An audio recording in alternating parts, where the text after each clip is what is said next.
नमस्कार. शिवसह्याद्री ऐक्यवर्धक सामाजिक सेवा संस्थेच्या वतीनं मी मनीषा वाघ आपणा सर्वांचं स्वागत करते. आजच्या कार्यक्रमात उपस्थित आहेत संस्थेचे पदाधिकारी अमोल ऐवळेजी, संस्थेचे सभासद डॉक्टर दिग्विजय जगताप आणि डॉक्टर प्रगती एरवणकर जगताप. डॉक्टर दिग्विजय जगताप हे bachelor of Ayurveda medicine and surgery म्हणजे BAMS आहेत. स्पेशलायझेशन इन न्यूरोलॉजी डिसऑर्डर म्हणजे वातव्याधी आयुर्वेद संशोधन. डॉक्टर प्रगती ह्याही BAMS डॉक्टर आहेत. सध्या त्या गेस्ट फॅकल्टी म्हणून रिझर्व्ह बँक ऑफ इंडियामध्ये कार्यरत आहेत. हे दोघे उभयंता आयुर्वेद चिकित्सक आणि पंचकर्ममध्ये गेले 13 वर्ष कार्यरत आहेत. ऑनलाईन कार्यक्रमाद्वारे शिवसह्याद्री ऐक्यवर्धक सामाजिक सेवा संस्था वेगवेगळ्या उपक्रमांवर मार्गदर्शन करत आहेत. त्यासोबत इतरही कार्य संस्थेची चालूच आहेत. अशा कार्यांची माहिती देण्यासाठी मी संस्थेचे पदाधिकारी अमोल ऐवळेजींना विनंती करते. नमस्कार. खरं तर आज आपण हा जो ऑनलाईन कार्यक्रम राबवला आहे त्याबद्दल मी पहिल्यांदा आपले व पूर्ण संस्थेचे धन्यवाद देतो. तसेच आपल्या संगती डॉक्टर त्या दोघांचेही मी आभार मानतो. आणि आपण बघत असाल तर खरं तर संस्थेचं चाललेलं काम खूप चांगलं आहे. म्हणजे आपल्या विभागामध्ये असेल किंवा पूर्ण युनियनमध्ये असेल. म्हणजे संस्थेने आपण बघितलं असेल की हा कोरोना काळामध्ये बी म्हणजे मागच्या वर्षी पूर्ण जे नागरिकांसाठी जे किट वाटले किंवा आपल्या आता जर आपण मागचे ज्यावेळेस आपलं सातारा सांगलीचा पूर आला त्या पुराच्या वेळेस बी खूप संघटनेने चांगलं काम केलंय. त्यानंतर ही संघटना हळूहळू वाढते असं दिसतंय आपण जर बघत असाल तर. आणि खूप चांगली ह्याच्यामध्ये मी खरं तर पूर्ण श्रेय हे आपले ह्या संस्थेचे सर्व पदाधिकारी असतील, अध्यक्ष असतील, ही जी मंडळी आहेत ना ह्या सर्वांना देतो मी. तसंच हा महिला वर्ग मॅडम असतील किंवा या सर्वांनी खूप मेहनत घेतली. म्हणजे आज आपण बघितलं असेल की गेली 1 ते 2 वर्ष आपण जर ह्या कोरोनाच्या परिस्थितीमध्ये आहोत त्या ह्याच्यामध्ये ही संस्थेचं काम यांनी ऑनलाईन पद्धतीने काही ना काही करत चालू ठेवलेलं आहे. म्हणजे हे उपक्रम असतील किंवा आता ह्या माध्यमातून आपल्या सभासदांपर्यंत माहिती पोहोचवणं असेल. ह्या कोरोनाच्या परिस्थितीमध्ये जे आपले जे कोरोनाग्रस्त झाले सभासद त्यांना 5,000 रुपयाची एकंदर बिना परतावा ती मदत करणं असेल. त्यानंतर आत्ताच्या ह्याच्यामध्ये युवकांसाठी त्यांनी जे क्रिकेट टीम बनवली त्या क्रिकेट टीमसाठी पूर्ण किट पासून जे त्यांचं पूर्ण साहित्य असेल ह्या आपल्या संघटनेने दिलं. त्यानंतर संघटनेने जे आपण आता शैक्षणिक मदत म्हणाल तर म्हणजे आमचे कलिकात उमेदजींना जे लॉचं हे करतायत शिक्षण घेतायत त्यांच्यासाठी त्यांनी मदत केली. तसं खूप चांगल्या पद्धतीचं काम सुरू आहे. आणि मी खरंच खूप या संघटनेला मी धन्यवादही देतो आणि यांच्या भविष्यात वाटचालीसाठी पुढे मी शुभेच्छा देतो. धन्यवाद. धन्यवाद अमोलजी. संस्थेबद्दल आपण खरंच चांगली माहिती दिली. सध्या कोरोना काळात डॉक्टर्स आपणा सर्वांसाठी योद्धा आहेत. देशाच्या सीमेवर जवान सैनिक आपल्या रक्षणासाठी देशाच्या रक्षणासाठी तैनात आहे. पण इथे आपल्या सोबत सर्वांचं संरक्षण करण्यासाठी डॉक्टर अगदी तुमच्या सहित इतरही डॉक्टर कार्यरत आहेत. सर्व डॉक्टरांच्या आपल्याला आणि आपल्यातर्फे संस्थेच्या वतीनं सर्व डॉक्टरांच्या कार्याला सलाम. गेले 1.5 वर्ष कोरोनाने थैमान घातलेलं आहे. भयंकर वातावरण आहे. भयंकर म्हणजे सातत्याने परिवर्तन होत आहे. वेगवेगळे आजाराचे प्रकार येत आहेत. अशा परिस्थितीत काही लोक मास्क वापरतात आहेत, काही मास्क वापरत नाही, काही भीतीने त्रस्त आहेत तर काही अगदी बिंदास वावरतात आहेत. संस्थेनं अशा वेळेत काही बेसिक क्वेश्चन्स प्रत्येकाला घराघरामध्ये आहेत. त्याचं मार्गदर्शन ह्या डॉक्टरांच्या मार्गदर्शनानुसार द्यायचं विचार केला आणि आपण दोघांनीही आपला बहुमूल्य वेळ आम्हाला दिला. आपल्या दोघांच्याही बहुमूल्य मार्गदर्शनाने लोकांना नक्कीच फायदा होईल. डॉक्टर प्रगती, सर्दी, खोकला, ताप अशी लक्षणं दिसल्यानंतर किती दिवसात कोरोना चाचणी करावी, प्राथमिक उपचार काय घ्यावेत आणि पाण्यामुळे सुद्धा कोरोना होतो का? नमस्कार सर्वांना. आपल्याकडे साधारणतः आपण जो ट्रेंड बघतो की एखादं लक्षण सर्दी म्हणा किंवा खोकला म्हणा, ताप म्हणा, हे जेव्हा दिसतं तेव्हा लोक काय करतात, सुरुवातीला 2 दिवस घरी काढतात. अ, आपल्याला वाटेल तसं डोलो किंवा क्रोसिन घेऊन घरी थांबतात. त्याच्यानंतर बऱ्याच वेळा असंही लक्षात येतं की जे डॉक्टर आहेत त्यांच्याकडे गेल्यानंतर डॉक्टर सुद्धा 2 दिवस औषधं देतात. त्याच्यानंतर मलेरिया किंवा टायफॉइडची तपासणी केली जाते आणि मग अ, जे आहे की कोरोनाची तपासणी करायला सांगतात. ह्या सगळ्यामध्ये जे आहे की खूप बहुमूल्य वेळ जो आहे उपचारांचा तो वाया जातो. पहिल्या लाटेमध्ये आपण पाहिलं की खूप लवकर फुफ्फुसापर्यंत जात नव्हता कोविड. पण आत्ता ह्या सेकंड जो म्युटंट व्हायरस आहे तो लवकर फुफ्फुसांना अटॅक करतो आणि त्याच्यामुळे जशी तुम्हाला लक्षणं दिसतात तसं लगेचच तुम्ही तपासणी करणं, कोणतेही घरगुती उपाय करत न बसता कोणत्याही डॉक्टरांकडे जाऊन मलेरिया किंवा इतर तपासण्या न करत बसता, वेळ वाया न घालवता लगेचच आर-टी-पी-सी-आर किंवा अँटिजेन तपासणी करणं हे खूप वेळ हे साधणारं होऊ शकतं आणि पुढे होणारा जो धोका आहे की फुफ्फुसांपर्यंत संसर्ग झाला हे टाळता येऊ शकतं. आपण जर स्टॅटिस्टिक्स बघितले की 85% जे कोविडचे रुग्ण आहेत, हे जर लवकर निदान झालं तर घरच्या घरी अगदी अत्यल्प औषधोपचारामध्ये बरे होऊ शकतात, जसं की नॉर्मल व्हायरसच्या ह्याच्यामध्ये होतं.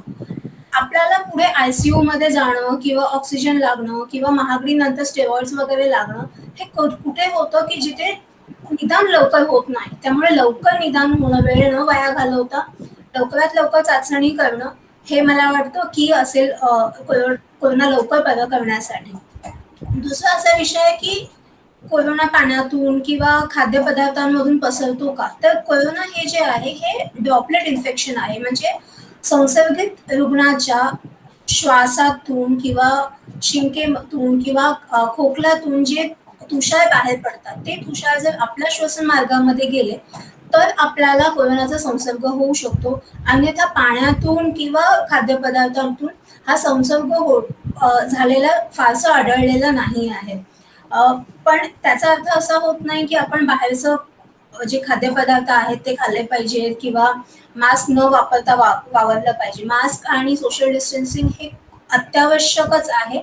पण जी भीती आहे की पाण्यातून वगैरे कोरोना पसरू शकतो, तर नाही. तसं काही साधा दिसण्यात आलेलं नाहीये किंवा तसं लक्षात आलेलं नाहीये. खरं साध्या आणि सोप्या भाषेत डॉक्टर आपण आम्हाला सांगितलं. मी डॉक्टर जगतापांना विचारेन, कोविड ह्या आजारामुळे परिणाम शरीरावर काय होतात? शरीराची काय हानी होते आणि दूरगामी काय परिणाम राहतात?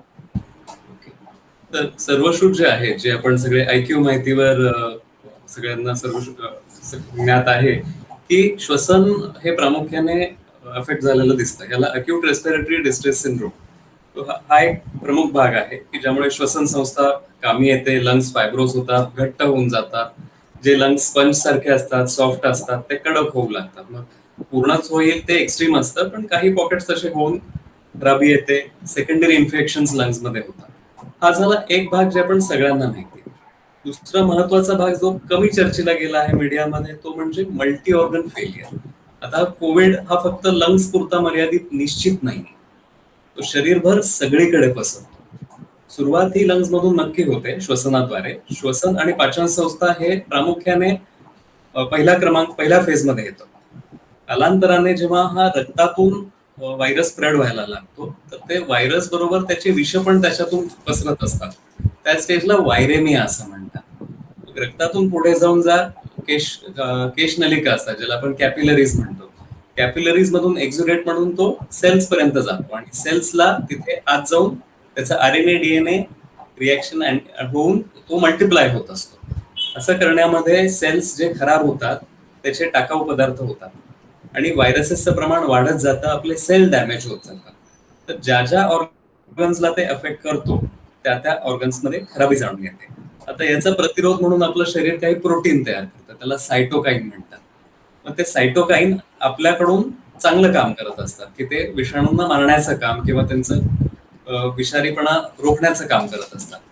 पण हेच प्रमाण जेव्हा सायटोकाईनचं जास्त प्रमाणात वाढतं तेव्हा सायटोकाईन स्टॉर्म नावाची एक परिस्थिती घडून येते, जी घातक ठरू शकते. आता हे ओके. हा मल्टी ऑर्गन फेलियर म्हणजे आपले प्रामुख्याने जे आपले शरीराचे भाग आहेत, मेंदू, श्वसन संस्था, हृदय, किडनीज, पाचन संस्था, हे बरेचसे इन्व्हॉल्व्ह होऊन जातात. एकत्रितरित्या हे झाल्यामुळे मग शरीर कामी येते. खूपशे पेशंट आपण व्हेंटिलेटरवर बघतो. आता कोविडचं कसं आहे, कोविड बरोबर इतर इन्फेक्शन येतात. कोविड बरोबर मल्टी रेझिस्टंट इन्फेक्शन हे जास्त पाहण्यात येतात. फंगसचं आपण नव्याने पाहतोय, नव्याने समाजात भीती निर्माण होते. तो लकीली तो जे प्रमाण आहे, संख्या तुलनेने कमी आहे, पण हे मल्टी रेझिस्टंट बॅक्टेरिया जे आहेत, जे शरीरभर फिरणारे आहेत, त्याची संख्या मात्र खूप जास्त आहे. अगदी रेअर मधले रेअर सुद्धा बॅक्टेरिया दिसून येत आहेत ह्या कोविड पेशंट्स मध्ये. दुसरा एक प्रॉब्लेम होतो म्हणजे रक्ताची गोठण्याची प्रक्रिया कोविडमुळे बदलली जाते.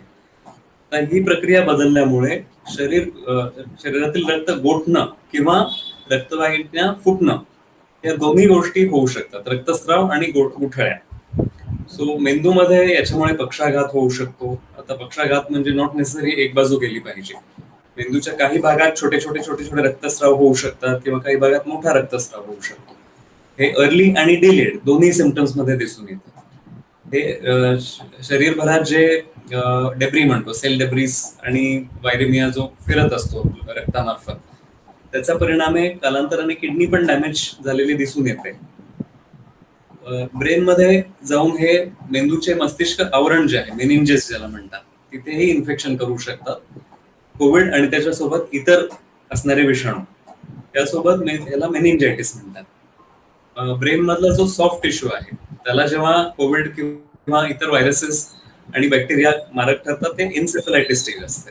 त्यामध्ये पेशंट बेशुद्ध असतो जोपर्यंत तुमच्या ट्रीटमेंट चालू असतात. काही जण रिस्पॉन्ड करून चांगले बाहेर येतात, काही जण गिव्ह इन करतात. सो हे असे मेडिकल पुस्तकात जे काही आहे ते सगळं स्पेक्ट्रम तुम्हाला कोविडमध्ये कमी जास्त प्रमाणात दिसून येतो, किंवा जुने जे लपलेले आजार आहेत ते अधिक बळावून बाहेर येतात, किंवा लेट ऑनसेट सुद्धा हे पाहण्यात येतात की पूर्वीचे जे आजार आहेत, उदाहरणार्थ हृदयरोग असेल, हेच व्हायरसेस स्नायूमध्ये जाऊन स्नायूंना पण कमकुवत करतात. हेच संधी म्हणजे जॉईंटच्या ठिकाणी जाऊन जॉईंट्सला पण कमकुवत करतात. असं हे खूप मोठ्या विस्तारित सिम्पटम्स आहेत जे बाहेर सर्वश्रुत नाहीये. कोविड रिलेटेड डेथ्स म्हणजे मृत्यूचं प्रमाण का आहे, तर हे मल्टी ऑर्गन फेलियर जे आहे, किंवा हे चेतना संस्था जी आहे, नर्वस सिस्टम, आपल्या शरीरभरात हातापायांमध्ये पण मोठ्या मोठ्या जाड नर्व्स असतात, त्याचं पण कोटिंग खराब होऊन जीपीएस सारखे आजार होतात. त्याने पेशंटला हातपाय हलवणं कठीण होतं. त्याच्यात काही खूप ऍडव्हान्स ट्रीटमेंट्स आहेत, पण त्यालाही सगळेच रिस्पॉन्ड करतात असं नाही. ओके. सो हे मल्टी ऑर्गन फेल्युअर हे कमी चर्चिलेला विषय आहे. ते फक्त लंग्स बद्दल जास्त माहिती आहे. किंवा हे ब्रेन रिलेटेड डेथची संख्या सुद्धा सध्या पूर्ण खूप आहे. आपल्याकडे स्टॅटिस्टिक्स नाही आहेत, पण ते सुद्धा बऱ्यापैकी आहे. ऑफकोर्स हे घाबरण्याचं हे नाहीये हेतू, पण जी संख्या आहे, जी लोक गंभीर ह्याच्यात अवस्थेत जातात, तुलनेने जे रिकव्हर होतात ती संख्या नक्कीच जास्त आहे. पण ज्यांना त्रास जास्त होतो त्यांची मात्र ही लक्षणांची यादी आहे. बरोबर. दुसरं ह्याच्यात एक विभाजन आहे, ते म्हणजे कोविड लॉंग होल्डर्स, की अधिक कोविड होऊन गेल्यानंतर पुढे काय काय दुष्परिणाम होऊन येतात. तर बरोबर. तिथे शारीरिक आणि मानसिक असे आपण दोन विभाजन करतो. मानसिकच्या बाबतीत म्हणायला गेलं तर ब्रेन फॉगिंग म्हणजे पेशंट संभ्रमात असतो. त्यांना कोविड होऊन गेल्यानंतरही काही काळ निर्णय क्षमता, समजणं, आकलन या क्षमता कमी झालेल्या असतात. नैराश्य, थकवा, मानसिक दौर्बल्य हे सगळे मानसिक आजारांमध्ये मोडतात.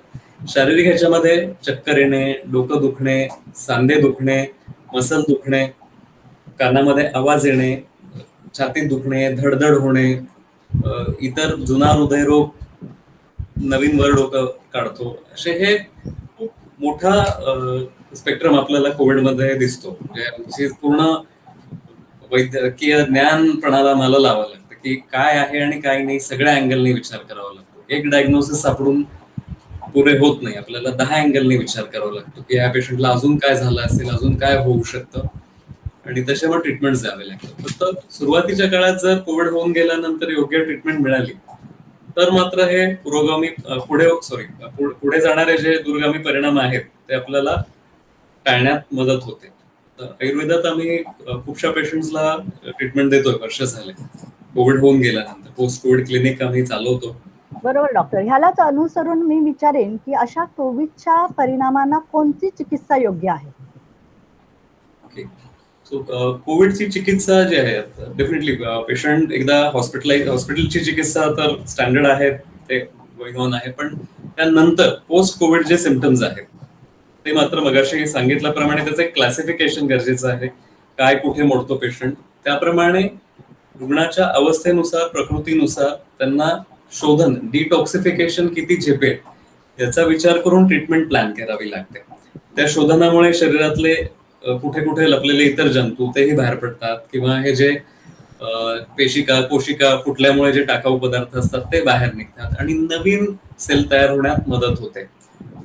हे नैराश्य पण कमी करण्याचे काही ट्रीटमेंट्स आहेत, काही पंचकर्म ट्रीटमेंट्स आहेत, काही शमन रसायन चिकित्सा आहेत, ज्याच्यामुळे आपल्याला हे पुढे जाणारे परिणाम आपल्याला टाळता येतात. ओके.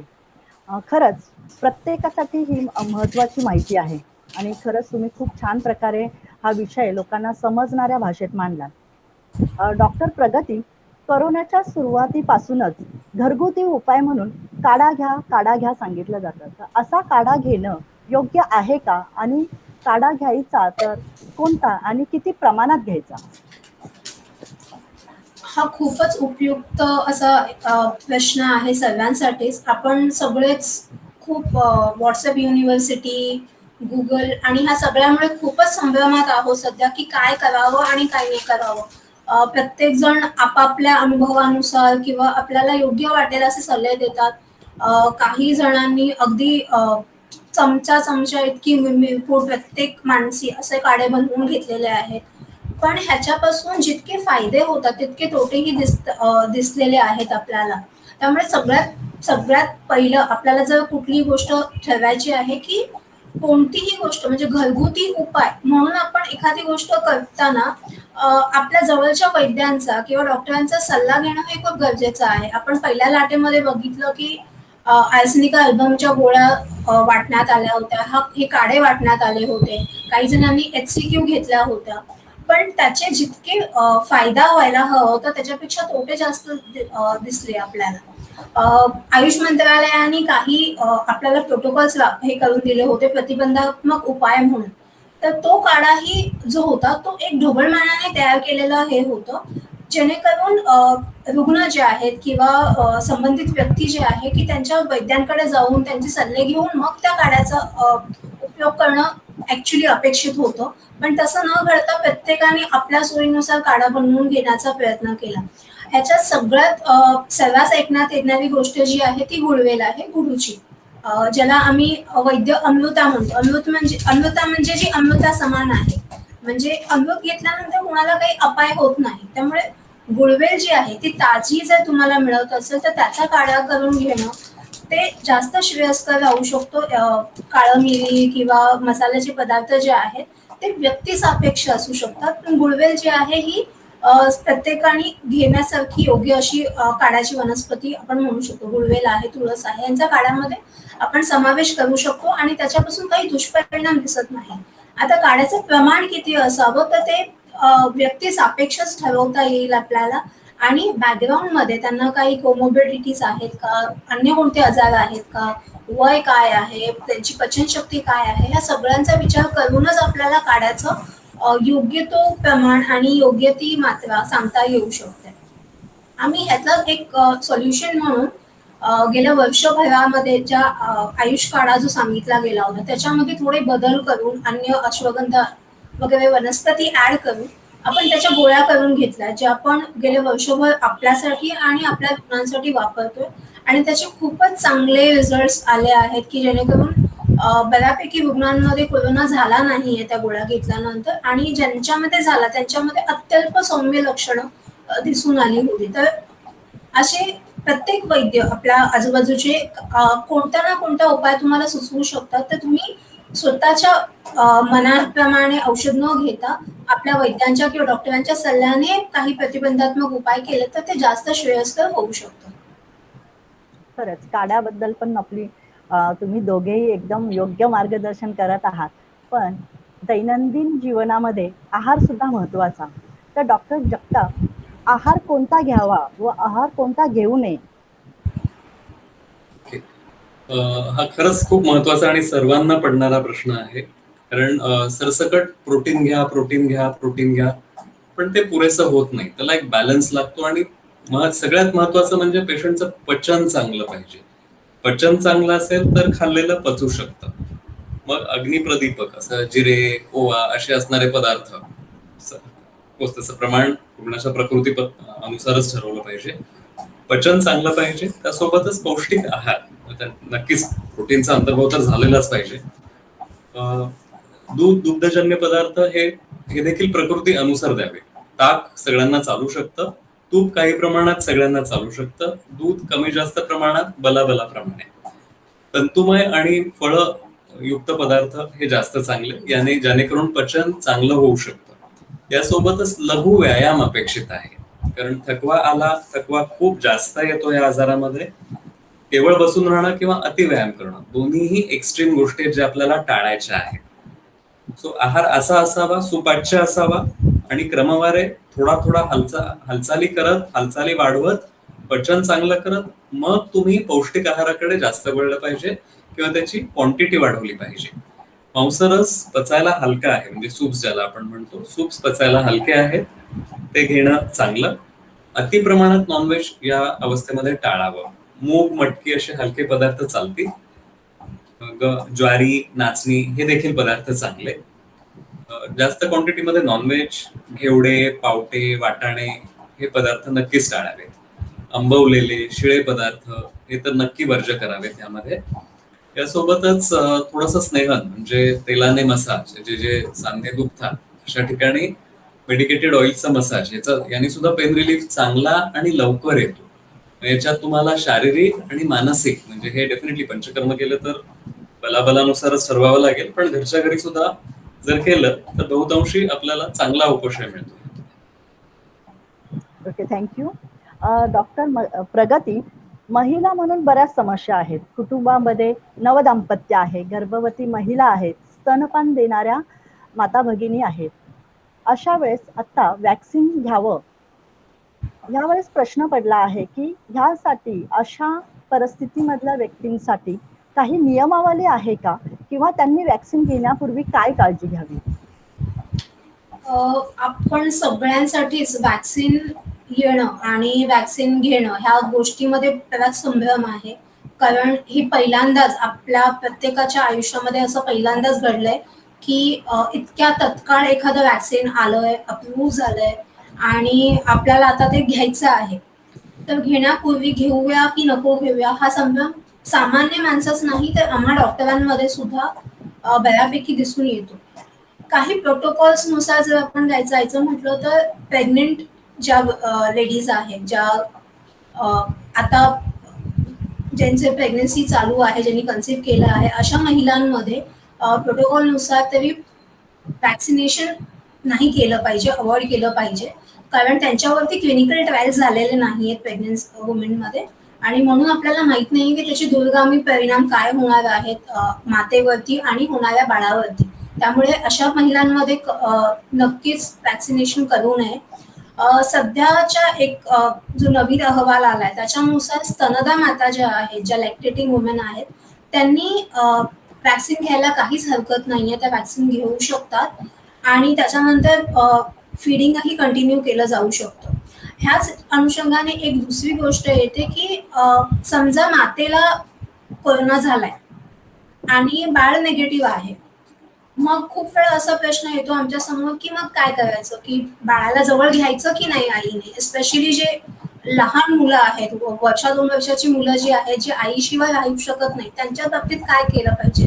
तर आईने मास्क घालून सॅनिटेशनचे जेवढे काही मेजर्स आहेत ते अनुसरून बाळाला हाताळायला काहीच हरकत नाहीये. इनफॅक्ट जे फीडिंग करतो आपण स्तनपान जे देतो तेही द्यायला काहीच हरकत नाहीये, कारण ह्याच्यामधून दुधामधून व्हायरस बाळाला जात नाही असं आता नवीन झालेल्या संशोधनात समोर आलेलं आहे. त्यामुळे या मुलांना आईजवळ ठेवणं हे बाळासाठी श्रेयस्कर आहे.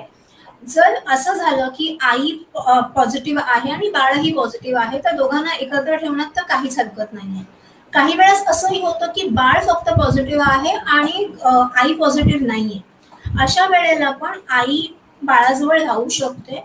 आईने मास्क घालणं आणि प्रत्येक वेळा हात धुणं, हात सॅनिटाईज करणं, ह्या सगळे उपाय करून आई बाळाजवळ पुरेशी काळजी घेऊन राहू शकते. असं काही कंपल्शन नाहीये की आई आणि बाळाला वेगळंच ठेवलं पाहिजे त्यावेळेला, कारण त्यावेळेला बाळाची आणि आईची दोघांचीही गरज असते एकमेकाजवळ राहणं.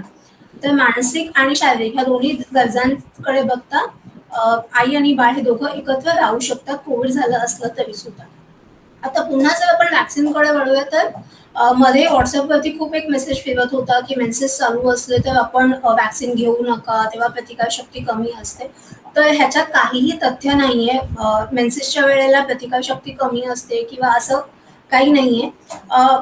शक्य असेल तर त्या तेवढ्या दिवसामध्ये थोडं मागे पुढे केलं व्हॅक्सिनेशनचा डोस तर उत्तम आहे, कारण व्हॅक्सिन नंतर येणारा ताप किंवा हातदुखी आणि काही बऱ्याच महिलांमधनं पाळीच्या वेळेला कंबरदुखी, पोटदुखी हेही असतं आणि ह्या दोन्ही गोष्टी एकत्र आल्या तर त्यांना कदाचित त्रास होऊ शकतो. हा त्रास लक्षात घेता तुम्ही जर व्हॅक्सिन घेणं टाळणार असाल तर वेगळी गोष्ट आहे, बट इम्युनिटी आणि व्हॅक्सिन आणि मेन्सेस या तिन्ही गोष्टींचा एकमेकाशी काहीही तसा संबंध नाही आहे. दुसरी एक गोष्ट आहे की आता बऱ्याच जणांची लग्न होताना आपण बघतोय की कोरोना आहे, लॉकडाऊन आहे, सगळं हो. आहे, निर्बंध आहे, तरी लोक अगदी मस्त खुशाल लग्न वगैरे सगळं चालू आहे. आणि लग्न झालं की मग पुढे घरच्या, आता गेल्या वर्षी ज्यांची लग्न झाले त्यांच्याकडे आता घरच्यांची तकादा लागू चालू होतो की आता पुढे काय, मग आता बाळ पाहिजे आणि ह्या सगळ्या गोष्टी येतात. हल्ली लग्न उशिरा होतात त्यामुळे मग बाळाची घाई लवकर असते. हा एक प्रश्न आहे. तर मग अगदी बरोबर. त्यावेळेला आपण काय करायचं की व्हॅक्सिन घ्यावं की नाही घ्यावं? तर फक्त व्हॅक्सिनच्या बाबतीतच नाही म्हणणार मी, प्रत्येकच बाबतीमध्ये जेव्हा आपण एखादं दाम्पत्य आपलं फॅमिली प्लॅनिंग करणार असतं किंवा आता आपण ठरवतोय की नाही आता आपल्याला ह्या वर्षी आपण प्लॅन करायचं आहे, आपल्याला अपत्य हवंय, आपल्याला मूल हवंय आणि त्याच्यासाठी जेव्हा आपण प्लॅनिंग करतो तेव्हा त्या दाम्पत्याने आपल्या जवळच्या वैद्यांकडे जाऊन बीजशुद्धी म्हणजे शोधन उपक्रम जो आहे तो करून घेणं गरजेचं आहे. आपल्याकडे माहितीये की सध्या इंडिया बाय 2050 डायबिटीसचा हब होणार आहे. म्हणजे 90% लोकांमध्ये डायबिटीस आढळणार आहे, प्री डायबिटीक असं WHO म्हणणं आहे. तर ह्या गोष्टी लक्षात घेता, हायपरटेन्शन किंवा अन्य आजार लक्षात घेता, जर आपल्याला येणारी पिढी ही जर चांगली हवी असेल, आपण म्हणतो ना मराठीमध्ये की शुद्ध बीजापोटी फळे रसाळ गोमटी, तर ते जर हवं असेल आपल्याला तर बेबी प्लॅन करण्या अगोदर आपण दोन्हीही माता पिता दोघांनीही आपली शुद्धी करून घेणं, शोधन करून घेणं पंचकर्माद्वारे हे खूप श्रेयस्कर होऊ शकतं. कन्सेप्शनच्या बाबतीत जर व्हॅक्सिन घेतला असेल तर व्हॅक्सिन नंतर साधारण एक महिनाभरानंतरच कन्सेप्शनचा विचार करावा असं मत ठरू शकतं. दुसरं एक आहे की व्हॅक्सिन घेण्यापूर्वी काय काळजी घ्यावी, कारण आता आपल्याला माहित नाहीये की काय होणार आहे, कसं होणार आहे. तर मध्ये वैद्य जमदग्नी सरांनी पण सोशल मीडियावरती हे केलं होतं की जर व्हॅक्सिन घ्यायचंच आहे तुम्हाला तर त्याच्या आधी तूप सेवन जे आहे, एक विशिष्ट औषधी तूप आहे, त्याचं सेवन करून मगच तुम्ही व्हॅक्सिन घ्यावं आणि जेणेकरून त्याच्यापासून जर काही अपाय होणार असेल तर तो होणार नाही. तर ह्या सगळ्या गोष्टींचा विचार आपण व्हॅक्सिनेशनच्या बाबतीत करणं खूप गरजेचं आहे. दुसरं एक आहे की मुलांमध्ये आपल्याला सगळ्यांना आता थोडंसं घाबरून ठेवलेलं आहे की कदाचित तिसरी लाट येते आणि ती कदाचित मुलांसाठी घातक ठरेल. तर हे होऊ नये. आता आपल्याला अजूनही माहित नाहीये की मुलांसाठी व्हॅक्सिन किती सेफ असणार आहे, कधी येणार आहेत, या सगळ्या खूप नंतरच्या गोष्टी आहेत. तर हे होऊ नये. आपल्याला मुलांना जर वाचवायचं असेल तर आपण मुलांच्या प्रतिकारशक्ती वाढवण्यासाठी त्यांना सुवर्णप्राशन, त्यांच्या साठी सुद्धा जे ऋतूनुसार शोधन उपक्रम आहेत ते करणं, आणि सगळ्यात महत्वाचं म्हणजे आपली जी पूर्वापार चालत आलेली भारतीय जीवनशैली आहे तिचा अवलंब करणं. म्हणजे आपल्याकडे दिनचर्या सांगितलेली आहे, सकाळी उठल्यापासून झोपेपर्यंत आपण काय काय करायचं आहे. मग त्याच्यात नाकात तेल घालणं आलं, डोळ्याला अंजन घालणं आलं, जे आजकाल पेडियाट्रिशियन सगळं सांगतात की करू नका म्हणून. आपण सगळ्यांनी केलंय आणि करत आलो आहोत, पण ह्याच्या पुढे कदाचित केलं जाणार नाही. तर ह्या सगळ्या गोष्टी ज्या बंद पडल्या आहेत ना त्या पुन्हा चालू करणं, आणि हे केलं तर कदाचित आपल्याला पुढे वॅक्सिन आणि पुढे कदाचित आज कोरोना आहे, काही वर्षांपूर्वी स्वाईन फ्लू होता, असे अनेक जे आजार आहेत ते जरी पुढे येत राहिले आणि आपण भारतीय जीवनशैली जर आपण अनुसरली आणि ती अवलंबली तर कदाचित आपण ह्या येणाऱ्या आजारांपासून आपलं आणि आपल्या कुटुंबाचं आणि भावी पिढीचं संरक्षण करू शकतो. धन्यवाद डॉक्टर. खरंच पहिली लाट झाली, दुसरी लाट आली, अशामध्ये अशा परिस्थितीत आपणा दोन्ही डॉक्टरांचं मार्गदर्शन आपल्या शिवसह्याद्री संघटनेच्या सभासदांना तर होईलच, पण सोबत जनमानसामध्ये सर्व समाजाला होईल. आपण दोघांनीही आपला महत्वाचा अमूल्य वेळ आम्हाला दिलात. संस्थेच्या वतीनं मी आपल्या दोघांचा आभार मानते. आम्हाला इथे बोलावून शिवसह्याद्री संघटनेने बोलण्याची संधी दिली, सगळ्यांना पर्यंत आमचे विचार मांडण्याची संधी दिली, त्याच्याबद्दल आमच्या दोघांकडून शिवसह्याद्री संघटनेचं आणि वर्षाताईंचं, मनीषाताईंचं मनपूर्वक आभार. धन्यवाद. धन्यवाद. संस्थेचं YouTube चॅनल आहे, सबस्क्राईब करा, लाईक करा, शेअर करा आणि प्रतिसाद द्या. फेसबुक पेजला व्हिजिट द्या आणि प्रतिक्रिया कळवा. सुरक्षित राहा, निरोगी राहा. धन्यवाद.